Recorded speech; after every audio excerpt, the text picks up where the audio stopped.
Hey everyone, and welcome back to another video. In this video, I'm going to show you how to find transcripts on Fathom AI. Now, this video is going to be particularly useful for individuals. Let's say that you want to go ahead and find the transcripts from these meetings on Fathom AI.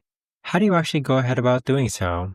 Now, this video is going to be short, sweet, and simple, guys. There's not going to be a lot of steps involved.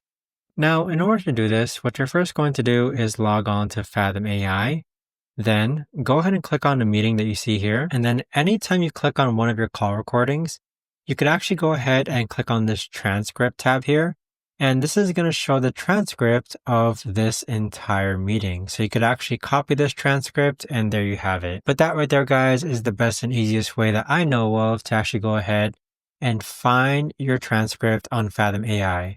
If you guys know of a better or easier way to actually do this, let me know in the comments down below. I would love to know. Thanks so much for watching, everyone, and I'll see you guys all in the next video.